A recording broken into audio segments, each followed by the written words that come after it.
Hello guys, welcome to PCS Warzone initiative of UPPSC Prelims 2026 MCQ initiative. Today we are discussing history MCQs of Unit 1 Prehistoric to Mauryan time that gives a boost to your preparation towards your journey to UPPSC Prelims 2026. तो उम्मीद करते हैं आप लोग खुश होंगे, स्वस्थ होंगे, होना भी चाहिए। चलिए, अब तक के हमारे जो प्रीवियस लेक्चर्स जो हमने यूपी पीएससी प्रीलिम्स 2025 का फॉरेंसिक एनालिसिस किया है वो आप सबको पसंद आया होगा, उम्मीद यही करते हैं। और उन्हें समझकर अब तक हमारी 5 वॉल्यूम्स आ चुकी हैं, history, polity, geography, economics, science and technology. अभी 6th वॉल्यूम एनवायरनमेंट की हम जल्दी अपलोड कर देंगे, वो तैयार है, बस अपलोड करना बाकी है। तो इसी कड़ी में जैसा कि हमने 5 वॉल्यूम पूरी कर ली हैं 2025 के प्रीलिम्स के पेपर के फॉरेंसिक एनालिसिस की यूपी पीएससी के, तो अब तक आपको समझ आ गया होगा कि आयोग किस टाइप से हिस्ट्री से, जैसा हमने वॉल्यूम फर्स्ट में किया था, क्वेश्चन पुटअप कर रहा है, किस टाइप के स्टेटमेंट बेस्ड और कंसेप्चुअल बेस्ड आइडियोलॉजी के तहत आयोग अपने क्वेश्चंस को फ्रेम कर रहा है। और आपको उसी हिसाब से हम आज जो ये हमारा हिस्ट्री को लेकर पहला एमसीक्यू का इनिशिएटिव है प्रीहिस्टोरिक टू मौर्यन, हमने उसी वे में डिज़ाइन किया है और आपको उसी हिसाब से इसकी तैयारी करवाएंगे। आप लोगों को अपने आंसर्स को कमेंट करना है और आपको with in the time frame जो आपको प्रोवाइड किया जाएगा इस सेशन के दौरान, आपको हर क्वेश्चन को एनालाइज करने के लिए और अपना आंसर कमेंट करने के लिए 25 सेकंड्स मिलेंगे। यहाँ पे आपको क्लॉक नज़र आ रही होगी, टाइमर, ये आपका 25 सेकंड का टाइमर सेट किया गया है, यही आपको मिलेगा।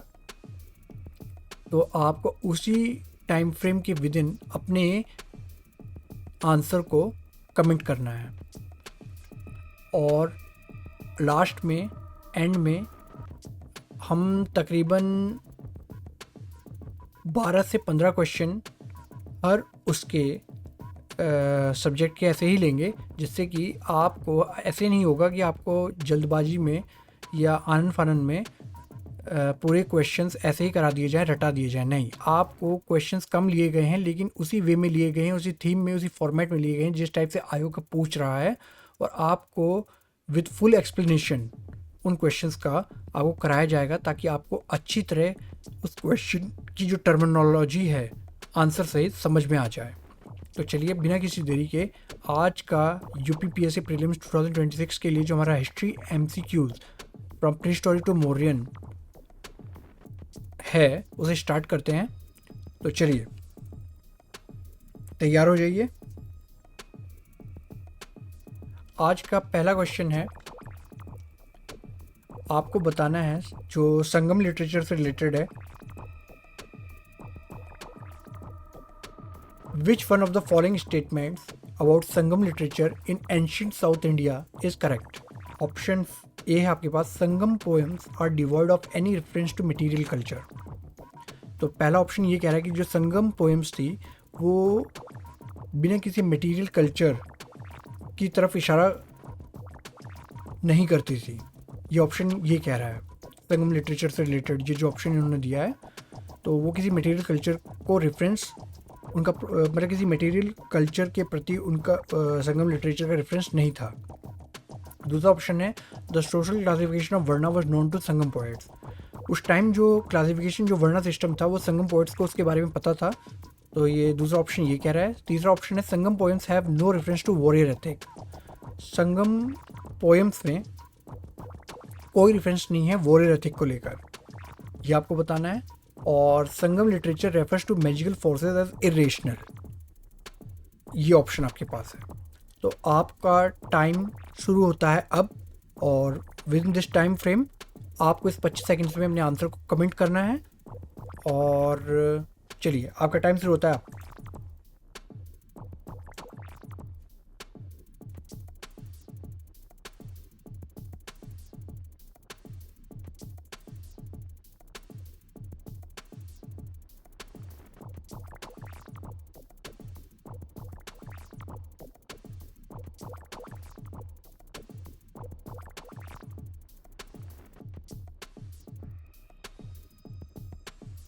आपका टाइम पूरा हुआ। देखिए ये ऑप्शन, अगर आप ऑप्शन ए देखें कि Sangam poems are devoid of any reference to material culture, नहीं, ये आपको अच्छी तरीके से पता है कि हमें उस टाइम पीरियड के बारे में, जिस टाइम संगम टाइम पीरियड था, ठीक है ना, आपका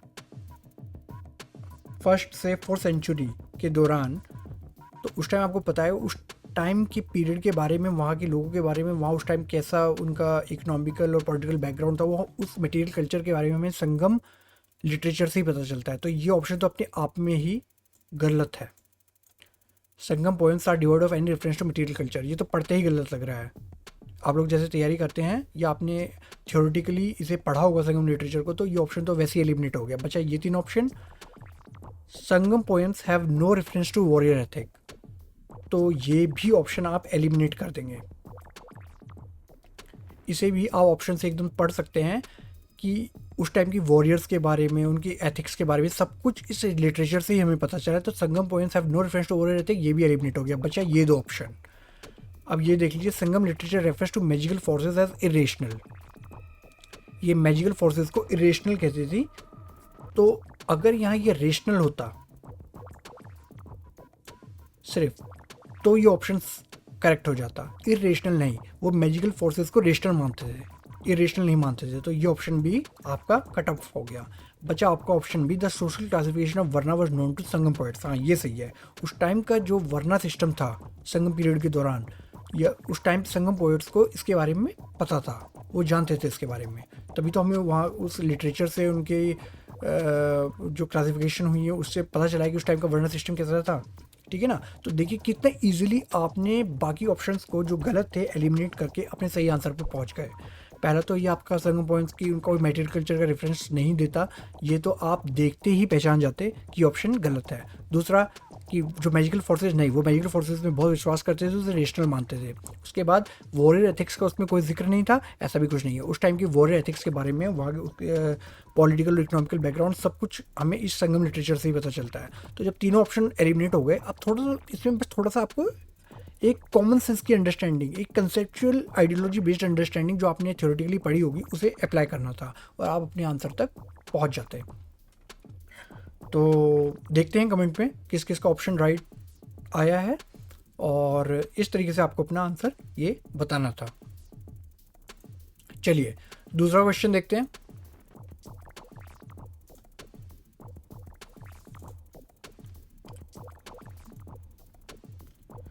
तो इसमें भी आपको लगभग 25 सेकंड का समय मिलेगा, तो ये आपको ध्यान रखना है।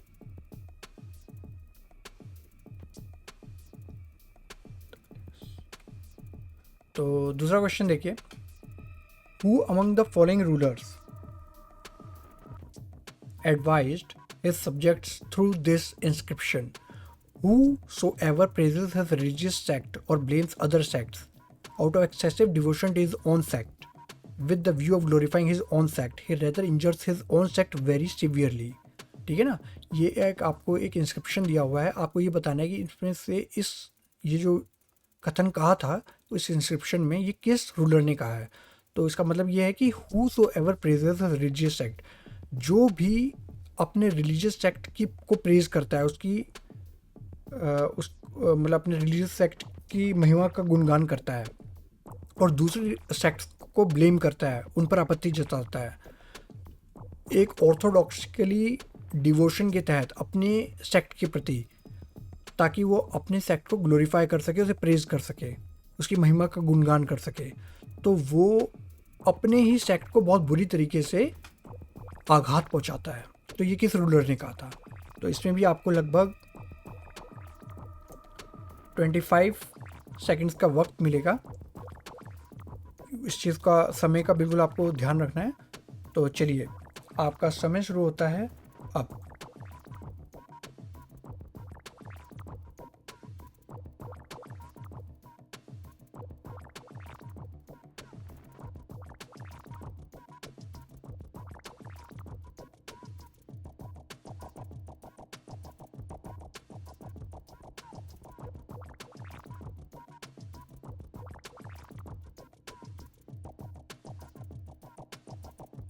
ठीक है, आपका टाइम पूरा हुआ।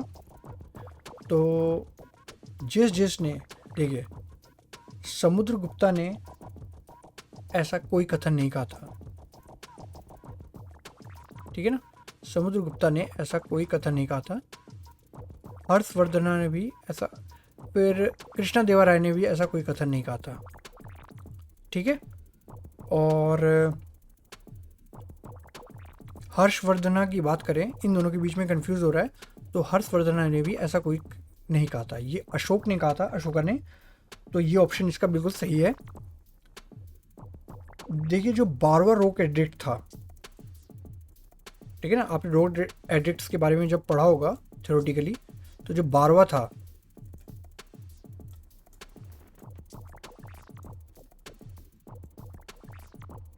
रोक एडिक्ट आपका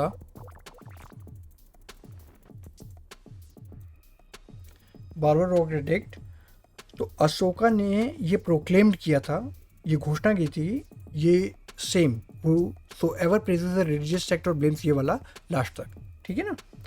तो ये आपको याद रखना है, ये अशोका ने अपने 12वें रोक एडिक्ट में कहा था, ठीक है ना। चलिए अगले क्वेश्चन पे चलते हैं। आज का क्वेश्चन 3 आपके सामने है। Which one of the following is not a Harappan site. आपको बताना है कि इनमें से कौन सी हड़प्पन साइट नहीं है, ठीक है ना। इनमें से कौन सी हड़प्पन साइट नहीं है। तो आपका समय शुरू होता है अब।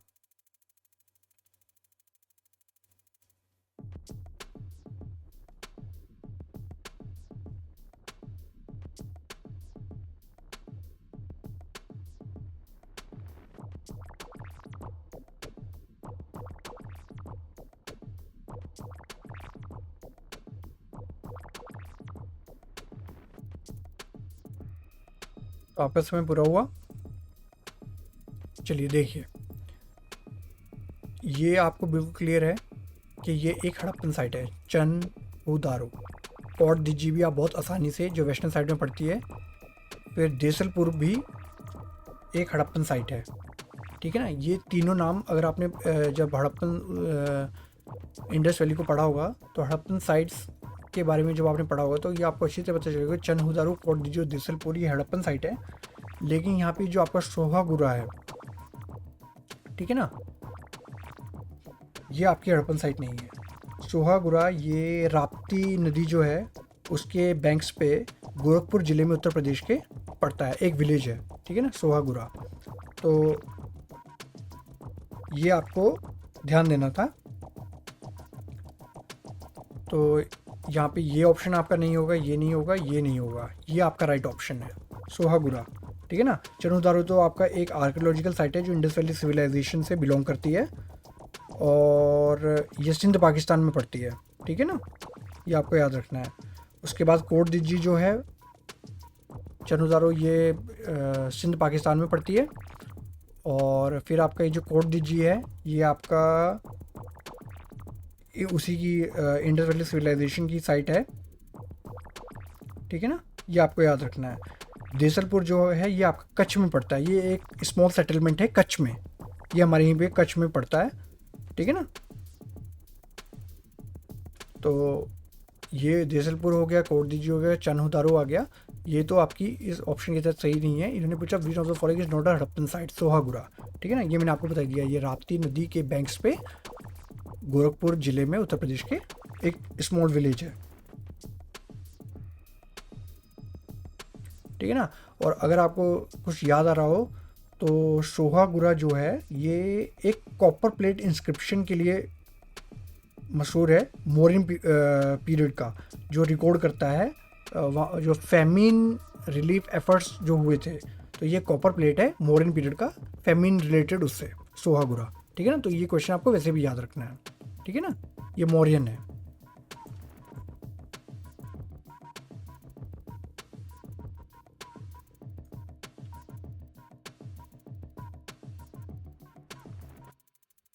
ठीक, चलिए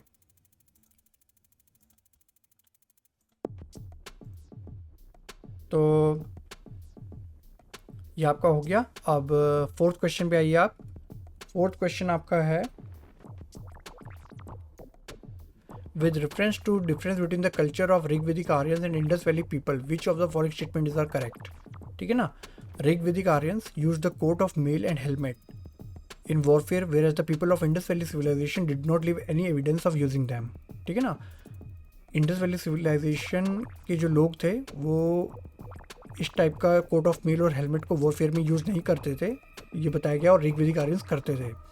फिर है ऋग्वेदिक आर्यंस वो गोल्ड, सिल्वर और कॉपर के बारे में जानते थे, जबकि इंडस वैली वाले पीपल को सिर्फ कॉपर और आयरन के बारे में पता था। दूसरा ऑप्शन ये है। उसके बाद Rigvedic Aryans had domesticated the horse, whereas there is no evidence of Indus valley people having been aware of this animal. ठीक है ना, घोड़े के बारे में ऋग्वेदिक आर्यंस को वो उसे डोमेस्टिकेट करते थे, पालते थे, लेकिन इंडस वैली पीपल इसे डोमेस्टिकेट करते थे, ऐसा कोई एविडेंस, साक्ष्य उपलब्ध नहीं है। तो उसी हिसाब से आपको अपना आंसर बताना है। तो आपका समय शुरू होता है अब।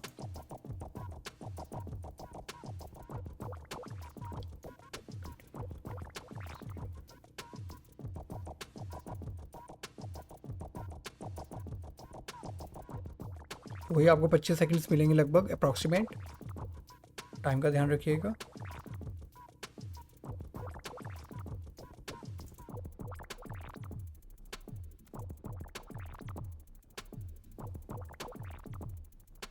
चलिए, आपका टाइम ख़त्म होता है। तो देखिए, इसे भी आप नेगेटिव ऑप्शंस को एलिमिनेट करके अपने आंसर तक पहुंच सकते हैं। देखिए, सबसे पहला, अगर आप इस ऑप्शन को देखें, ऋग्वेदिक आर्यंस गोल्ड, सिल्वर और कॉपर के बारे में जानते थे, जबकि इंडस वैली पीपल को सिर्फ कॉपर और आयरन के बारे में पता था। नहीं, अगर आपने Indus valley people, Harappan peoples के बारे में उस टाइम पढ़ा होगा तो आपको अच्छी तरीके से पता होगा कि उन्हें गोल्ड सिल्वर की भी जानकारी थी, सिर्फ कॉपर और आयरन की थी, ऐसा कुछ नहीं है। तो ये ऑप्शन तो अपने आप में एलिमिनेट हो गया, सेकंड ऑप्शन। ठीक है ना, तो ये और ये एलिमिनेट हो गए। ठीक है ना, क्योंकि जहाँ पे भी सेकंड ऑप्शन होगा वो तो होगा ही नहीं आंसर। ठीक है ना, अब बचा ये और ये, तो यानी वन तो आपका कन्फर्म्ड है कि ऋग्वेदिक आर्यंस कोट ऑफ मेल और हेलमेट यूज़ करते थे वॉरफेयर में, जबकि इंडस वैली सिविलाइजेशन के लोग ऐसा कुछ करते थे, ऐसा कोई साक्ष्य उपलब्ध नहीं है। ठीक है ना, तो वन तो पक्का राइट है। उसके बाद 3 देख लीजिए, Rigvedic Aryans had domesticated the horse, where there is no evidence of Indus valley people having been aware of this animal. ठीक है ना, ये आपको बताना है।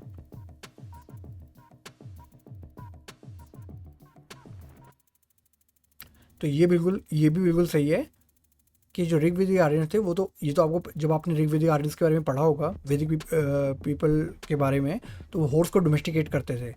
ठीक है ना, इसके साक्ष्य हैं, लेकिन इस चीज़ का कोई एविडेंस या साक्ष्य उपलब्ध नहीं है कि इंडस वैली की जो पीपल थे वो इस एनिमल के बारे में सचेत थे, अवेयर थे इसके बारे में। ठीक है ना, तो इसलिए आपका ऑप्शन हो गया सी, 1 और 3। तो ये आपके 4 क्वेश्चंस हो गए पूरे। तो इस तरीके से आपको अपने आंसर को, क्योंकि अब आयोग भी इसी तरीके से क्वेश्चंस फ्रेम कर रहा है, तो आपको इसी तरीके से कंसेप्चुअल अंडरस्टैंडिंग के तहत गलत ऑप्शंस को एलिमिनेट करके अपने सही ऑप्शन तक पहुंचना होगा। चलिए, अगला क्वेश्चन देखते हैं, क्वेश्चन नंबर 5। क्वेश्चन नंबर 5 है, which of the following characterize the people of Indus civilization. तो यहाँ पे अगर आप देखें कि इंडस सिविलाइजेशन के लोगों को क्या चीज़ें कैरेक्टराइज करती थी, इनमें से क्या खूबियाँ हैं जो उनके बारे में बताती थी। They possess great palaces and temples. ठीक है ना, वो ग्रेट पैलेसेस और टेम्पल्स पोजेस, मतलब भव्य पैलेसेस और टेम्पल्स उनके यहाँ थे। They worship both male and female deities. Third option है, they employed horse drawn chariots on warfare. ठीक है ना, वॉरफेयर में वो हॉर्स ड्रोन चैरियट वो करते थे। तो चलिए, आपका समय शुरू होता है अब।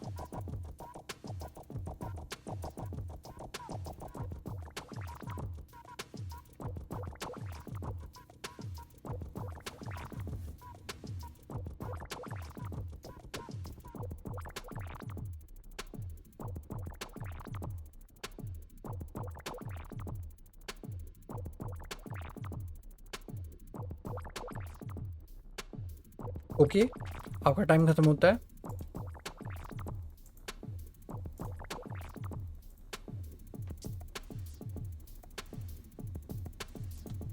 चलिए, देखिए, इस क्वेश्चन ये भी क्वेश्चन बहुत आसान है। आपको अपनी जो प्रीवियस थ्योरेटिकल नॉलेज और अंडरस्टैंडिंग है उसके तहत आपको कंसेप्चुअली और आइडियोलॉजिकली इस क्वेश्चन में से गलत ऑप्शन को एलिमिनेट करना था। सबसे पहली बात, अगर आज इस ऑप्शन को देखें, they worship both male and female deities, ये बिल्कुल सही ऑप्शन है, ठीक है ना।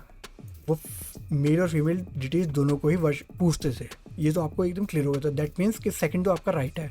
अब अगर आप यहाँ देखिए कि यहाँ सेकंड यहाँ पे भी, यहाँ पे भी और यहाँ पे भी है, तो आपको आपका आंसर नहीं मिल रहा है, तो इसलिए अब आपको बाकी ऑप्शन को भी देखना पड़ेगा। तो देखिए, पहला ऑप्शन देखिए, they possessed great palaces and temples.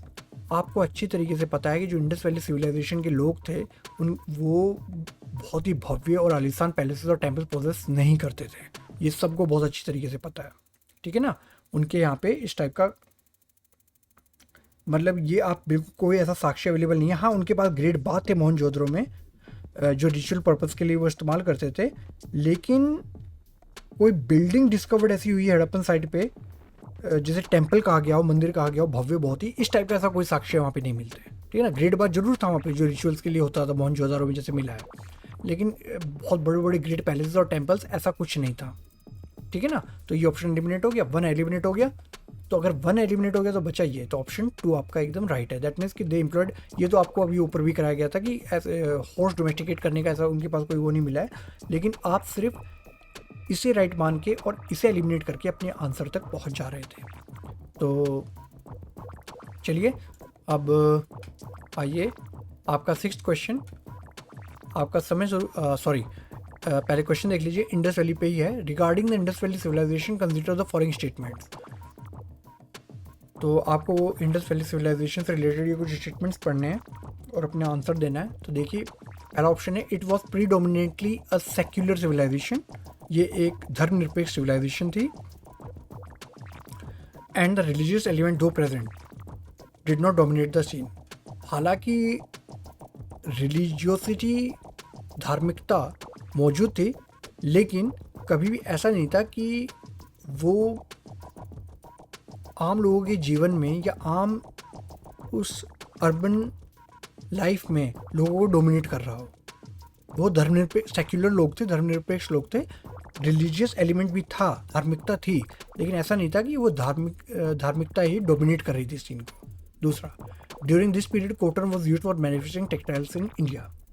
अब अगर आप इसे देख लें कि हाँ, वो सेक्युलर लोग थे, रिलीजियस एलिमेंट भी था, लेकिन वो डोमिनेट नहीं करता था सीन को, तो ये एकदम सही है, ठीक है ना। ये जिन्होंने इंडस वैली सिविलाइजेशन के बारे में पढ़ा है सही से, उन्हें इसका आंसर ये ऑप्शन तो बिल्कुल एकदम पॉजिटिवली इस बात को कह रहा है। दूसरा, ड्यूरिंग दिस पीरियड कॉटन, हाँ कुछ सिंडोन या कुछ नाम से कॉटन को पुकारा जाता था, तो ये भी ऑप्शन बिल्कुल सही है। During this period cotton was use for manufacturing textiles in India, तो आपका ऑप्शन हो गया सी, ठीक है ना।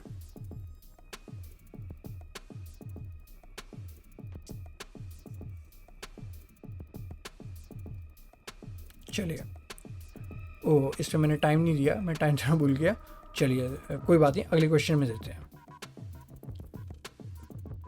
अब आपका 7वां क्वेश्चन है धर्मा और रीता को लेके।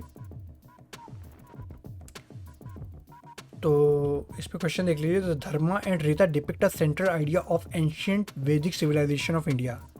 इन this context consider the following statements.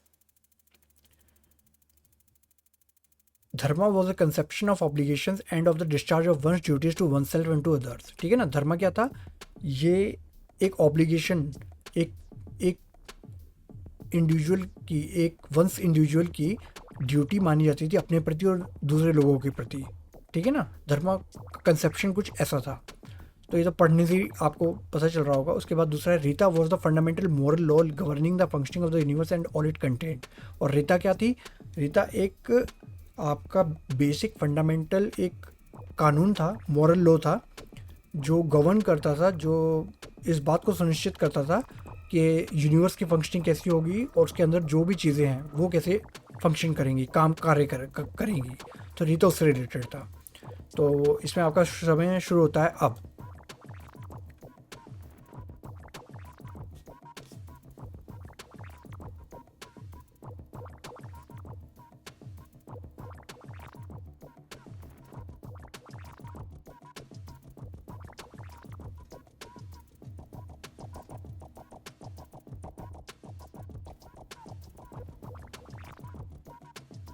चलिए, आपका समय शुरू ख़त्म होता है, तो अब आपको इसका आंसर बताना है।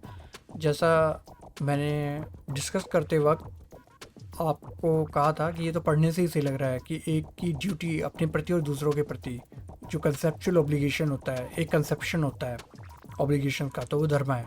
ठीक है ना। और रीता क्या है? हाँ, ये भी बिल्कुल सही है कि रीता फंडामेंटल मोरल लॉ होता है जो गवर्न करता है कि आपका ब्रह्मांड कैसे काम करेगा और उसके अंदर जो भी चीज़ें वो कैसे कार्य करेंगी। तो इसलिए आपका आंसर हो गया ए, 1 एंड 2। चलिए, उसके बाद है, ये तो मेरे ख्याल से आप लोग सभी जानते होंगे कि Satyameva Jayate, from where it is the expression Satyameva Jayate taken. तो इसका आंसर तो सबको ही पता होगा। तो चलिए, इसके लिए भी आपका समय शुरू होता है अब।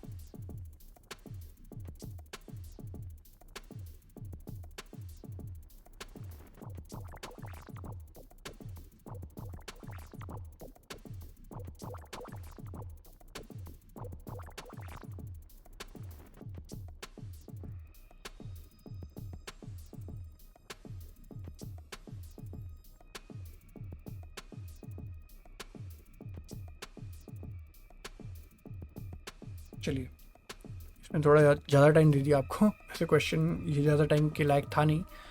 तो ये सबको ही पता होगा कि सत्यमेव जयते मुंडका उपनिषद से लिया गया है। ठीक है ना। मुंडका उपनिषद, आपको इसका याद रखना है। ये उपनिषद कलेक्शन होता है फिलोसफिकल पोएम्स का। ठीक है ना, जिसमें हमें पढ़ाया जाता है हमें मतलब जिसमें सिखाया जाता था मेडिटेशन टीच करना और स्पिरिचुअल नॉलेज कि ट्रू नेचर ऑफ ब्रह्मा क्या है एंड सेल्फ आत्मन। ठीक है ना, उससे रिलेटेड है ये। चलिए, अब क्वेश्चन नंबर 9 है आपका।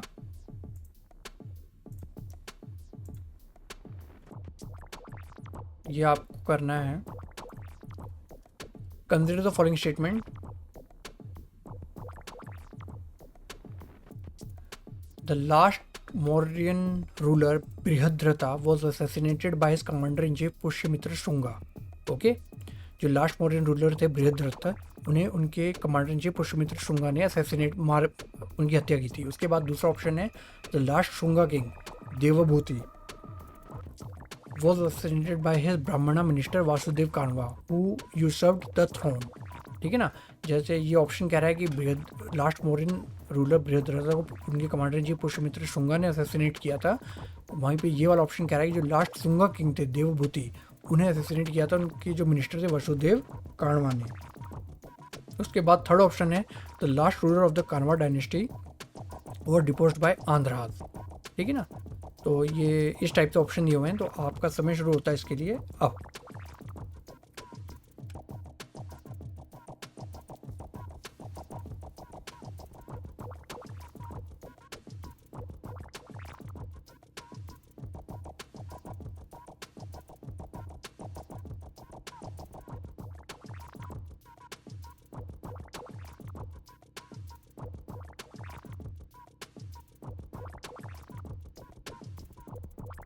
चलिए, तो ये अब आपको बताना है।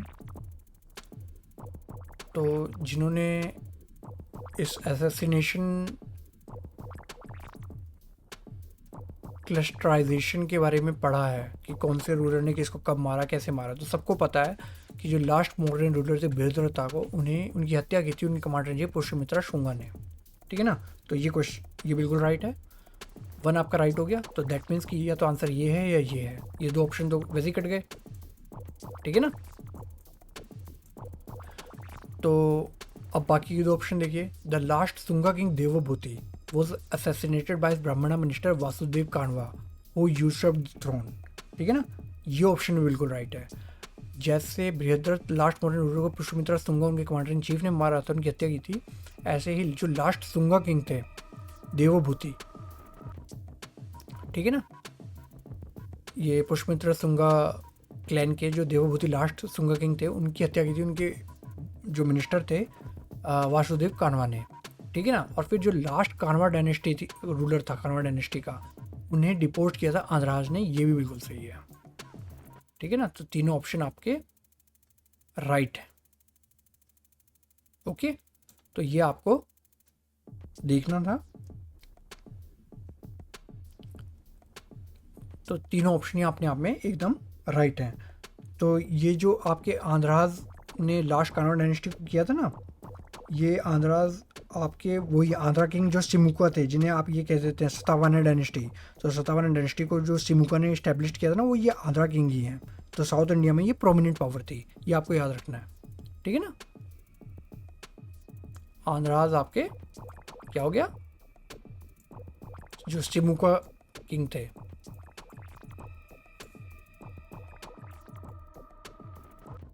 ठीक है, चलिए अब आपका 10वां क्वेश्चन है, ये following persons came to India at one time और अनदर। ये आप समझ ही गए होंगे।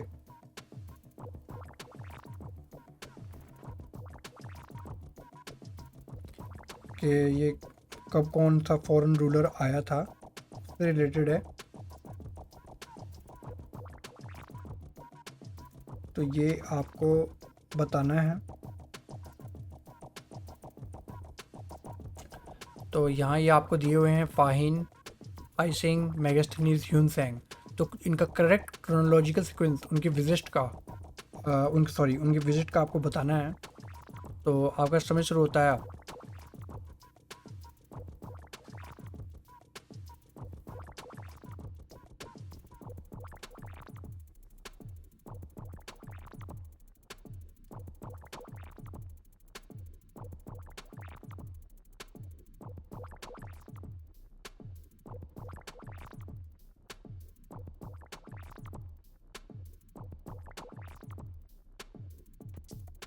चलिए आपका समय पूरा हुआ। तो the following person came to India at one time and another. तो आपको क्या लगता है सबसे पहले कौन आया होगा? Fahien, I Tsing, Megasthenes, Hiuen Tsang. तो जब आपने इन फॉरेन ट्रेवलर्स के बारे में भी पढ़ा होगा तो आपको अच्छी तरह क्लियर होगा कि चंद्रगुप्त मौर्य के शासन के दौरान ये ग्रीक हिस्टोरियन और डिप्लोमेट थे मेगास्थनीज, ये इंडिया में आए थे तकरीबन 300 BC के टाइम। ठीक है ना, आपका 300 BCE।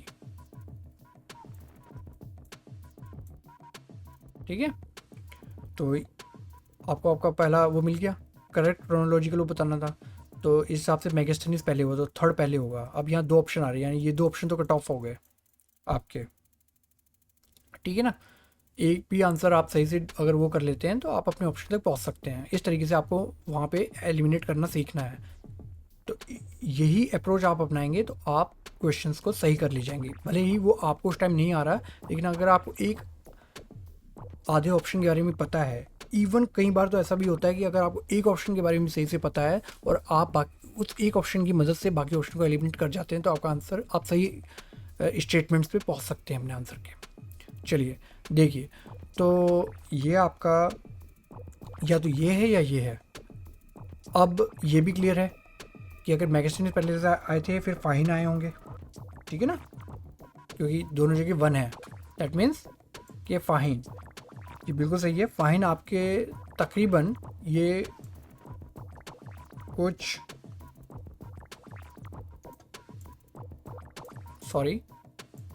ये तकरीबन कुछ 337 सेंचुरी में आए थे, वही BCE। ठीक है, तो ये हो गए 2 आपके। उसके बाद आपके बच्चे ह्यूनसेंग एंड आइसिंग। ठीक है ना, ह्यूनसेंग और आइसिंग बचे आपके। तो ये आपके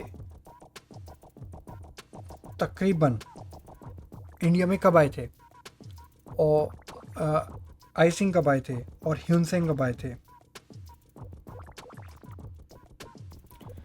तो अगर आप ये अच्छी तरह जानते हैं तो ह्यूनसेंग आपने जब पढ़ा हो वो हर्षवर्धन के टाइम, उस टाइम आए थे ना ये। तो ये तकरीबन आपके 630 के समथिंग AD में आए थे, ठीक है ना। और आइसिंग जो आपके आए थे ये थोड़ा सा और बाद में है, ये तकरीबन उनके आप ये मान के चलिए कि 30 से 35 साल बाद, ठीक है ना। सॉरी 30 से 35 कह रहा हूँ, हाँ वही मतलब वही 35-40 साल के बाद लगभग, कुछ शायद 73 समथिंग कुछ में ये आए थे एडी में, ठीक है ना। तो अब आपका आंसर मिल गया होगा, ठीक है ना। B is the right answer, ठीक है ना। तो इस तरीके से आपको अपने इस आंसर में अप्रोच लगानी थी, अंडरस्टैंडेबल अप्रोच। चलिए आज का क्वेश्चन नंबर 11 देखिए, अलेक्जेंडर इन्वेजन से रिलेटेड है।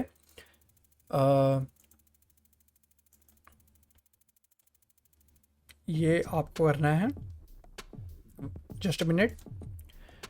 Which one of the following dynasties was ruling over north India at the time of Alexander invasion. तो जब अलेक्जेंडर ने आक्रमण किया था इंडिया पे, तो उस टाइम नॉर्थ इंडिया को कौन रूल कर रहा था, ये आपको बताना है,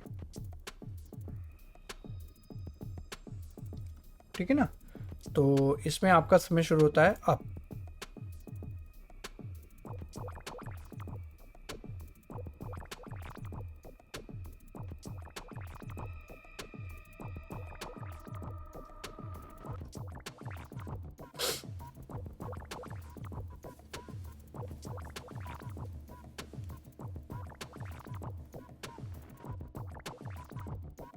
ओके, आपका टाइम ख़त्म हुआ।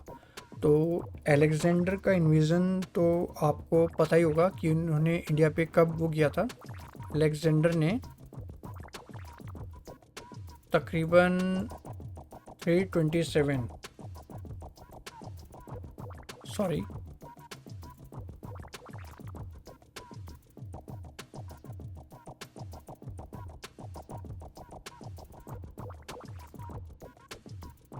327 में आपका इन्वेड किया था इंडिया को।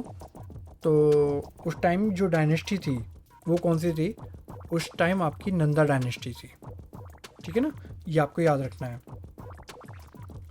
ठीक है ना। उस टाइम नॉर्दर्न इंडिया में ये मगधा रीजन को कंट्रोल करते थे, और नंदा डायनेस्टी को फाउंड करने वाला कौन था, महापद्म नंदा, ठीक है ना।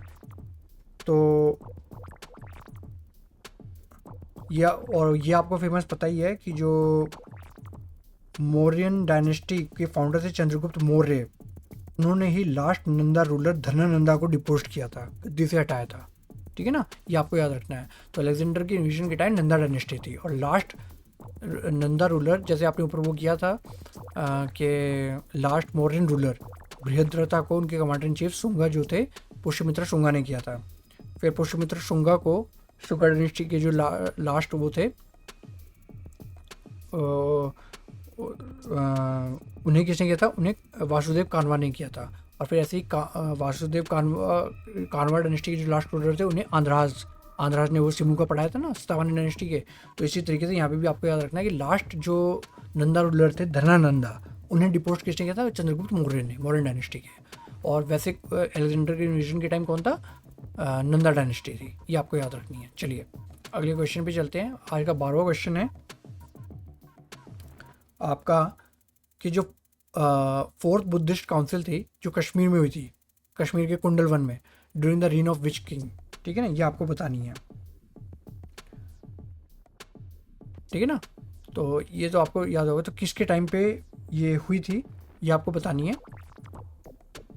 तो फर्स्ट, सेकंड, थर्ड, फोर्थ जब आपने याद की होंगी तो आपको अच्छी तरह याद होगा। तो उसी में ये नाम बिल्कुल वैसे ही कन्फ्यूज़न के लिए दिए गए हैं। तो आपको इसी हिसाब से देखिए, अजातशत्रु फोर्थ में तो नहीं था, ये आप बहुत अच्छी तरीके से वो कर सकते हैं।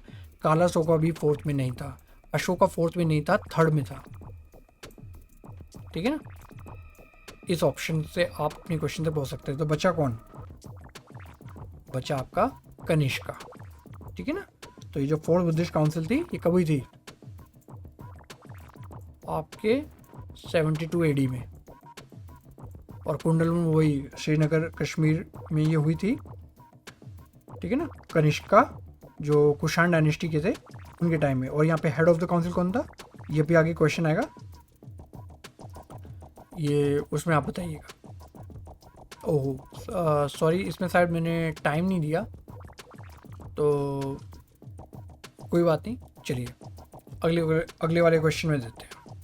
आज का 13वां क्वेश्चन है, which one of the following animal was not represented on the seals and terracotta art of the Harappan culture. Harappan culture की सील्स और टेराकोटा जो आर्ट होती थी इनमें से कौन सा एनिमल है जो प्रदर्शित नहीं था, जो डिपिक्ट मतलब उनकी सील्स और टेराकोटा उनकी आर्ट में नहीं मिलता था, तो ये आपको बताना है। वैसे आप लोग समझदार लोग हैं, आप समझ ही गए होंगे यहाँ पिक को देख के, लेकिन फिर भी चलिए इसमें टाइम नहीं देते, इसका आंसर तो आपको पिक से ही पता चल गया होगा, काऊ। ठीक है ना, इसका आंसर आपको पिक से बहुत ही क्लियर हो गया होगा। तो क्योंकि उनकी जो हड़प्पन सील की जो टैबलेट्स थी उसमें नंबर ऑफ एनिमल्स थे, कुछ 8 ज़्यादा कॉमन थे। तो एक तो राइनो होता था, एलिफेंट होता था, बफलो और टाइगर। ठीक है ना, ये आपको याद रखना है। इसके अलावा कुछ और भी थे, जैसे गोट थी, जीबू, बुलॉक था एक किस्म का, ठीक है, जिसे यूनिकॉर्न बुल कहते थे।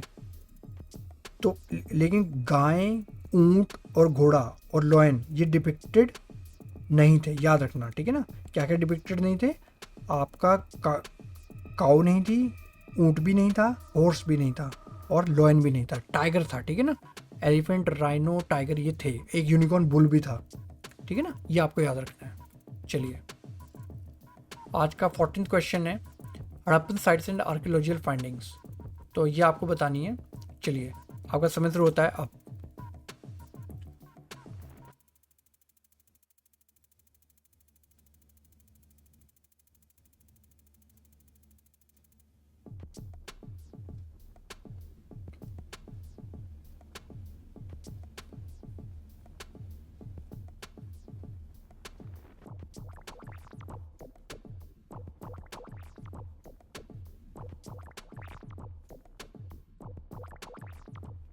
चलिए, तो अगर आप इस पर अच्छी तरह ध्यान में होगा तो लोथल आपका किससे था, लोथल आपका एक डॉकयार्ड था।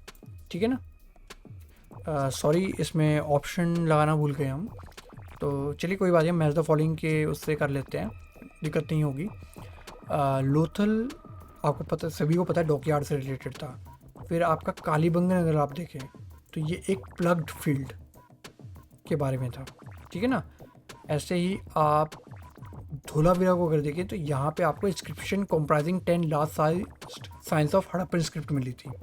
ठीक है ना, तो बचा आपका बनावली, ये आपका टेराकोटा रेप्लिका था प्लग का। देखिए प्लग के दो हैं, या जो प्लग्ड फील्ड थी वो कालीबंगन था, लेकिन अगर प्लग का टेराकोटा रेप्लिका जब पूछ लिया तो बनावली से मिला था। ठीक है ना, तो ये आपका हो गया। और आज का लास्ट क्वेश्चन है, क्वेश्चन नंबर 15, आपको बताना है कि जो कनिष्क के टाइम कश्मीर के कुंडलवन में जो 4th बुद्धिस्ट काउंसिल हुई थी उसे किसने प्रिसाइड किया था, ये आपको बताना है। ठीक है ना, तो आपका समय शुरू होता है अब।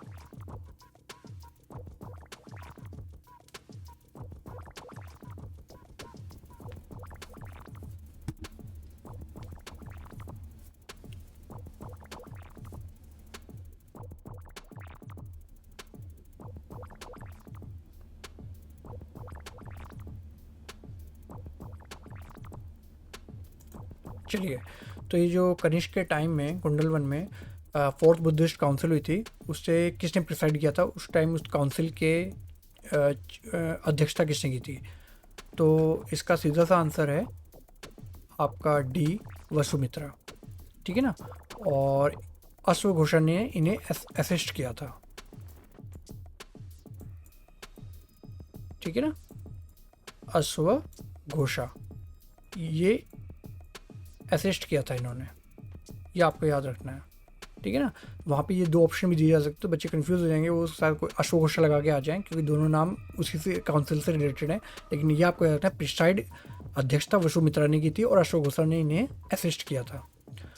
तो चलिए, ये आज के 15 क्वेश्चन जो हमने प्री हिस्टोरिक से मौर्यन अंपायर तक के लिए थे, तो उम्मीद करते हैं आपको विद एक्सप्लेनेशन बहुत अच्छे तरीके से हम समझाने में कामयाब हुए होंगे और ये आपको पसंद आए होंगे। तो अगर ये आपको पसंद आए हैं और आप इससे जिस टाइप से या जिस थीम या फॉर्मेट में जिस टाइप से आयोग अब क्वेश्चन पूछता है हम उसी तरीके से पेश कर रहे हैं, हमारी टीम इस पर बहुत मेहनत कर रही है और कोशिश कर रही है इसमें और भी ज़्यादा बेहतरी की जाएगी। कमेंट करके आप ये भी बता सकते हैं अगर आपको कोई चीज़ इसमें और ऐड करवानी है या कोई चीज़ इसमें पसंद नहीं आ रही वो डिलीट करवानी है, तो हम उस पर भी आपका त्वरित संज्ञान लेंगे। तो चलिए अभी आज का ये सेशन यहीं ख़त्म करते हैं और चैनल को लाइक कीजिए, पीसीएस वॉर जोन को शेयर कीजिए, सब्सक्राइब कीजिए, चैनल को सपोर्ट कीजिए, इसे फैलाइए। और अब ऐसे ही पॉलिटी, इकोनॉमिक्स, ज्योग्राफी इनके भी क्वेश्चंस टाइमली आपको मिलेंगे। और जो हमारे UPPSC 2025 की जो फोरेंसिक एनालिसिस के 2-3 टॉपिक और बचे हैं, वॉल्यूम 6, 7, 8 समथिंग कुछ बचा हुआ है, तो वो हम लाएंगे जिससे कि आपको सारी पिक्चर क्लियर हो जाएगी। अब यूपी स्पेशल में क्या आता है, करंट अफेयर्स में क्या आता है, एनवायरनमेंट में किस टाइप से क्वेश्चन पूछे जा रहे हैं। और अब हमने ये हिस्ट्री के MCQs स्टार्ट कर ही दिए हैं आपके लिए। तो ये इतने सारे MCQs हम आपको करवा देंगे पेपर होने तक कि आप, और जिस तरीके सिर्फ MCQs रटाए नहीं जा रहे हैं आपको यहाँ विद एक्सप्लेनेशन उसको समझाया भी जा रहा है। ऑप्शंस को कैसे, नेगेटिव ऑप्शन को एलिमिनेट करके आपको अपने सही आंसर पे पहुंचना है वो भी आपको प्रैक्टिस कराई जा रही है। तो इस तरीके से आप जब एग्ज़ाम हॉल में बैठेंगे तो आपको तब तक इतनी प्रैक्टिस हो जाएगी कि आप अपने सही ऑप्शन को कैसे टिक करके आएंगे और पेपर देने के बाद आपको एक अलग ही अंदर से इनर पीस मिलेगा कि आपने जैसे प्रैक्टिस की थी, जैसे मेहनत की थी, वो आपके काम आई। चलिए तो आज का ये लेक्चर यहीं ख़त्म करते हैं। खुश रहिए, स्वस्थ रहिए, क्योंकि अगर आप स्वस्थ रहेंगे तो ही आप सही से मेहनत कर पाएंगे, प्रिपरेशन कर पाएंगे। स्वस्थ रहना बहुत ज़रूरी है। सही से खाइए, सही से पिए, गलत आदतों से बचिए। चलिए, गुड बाय।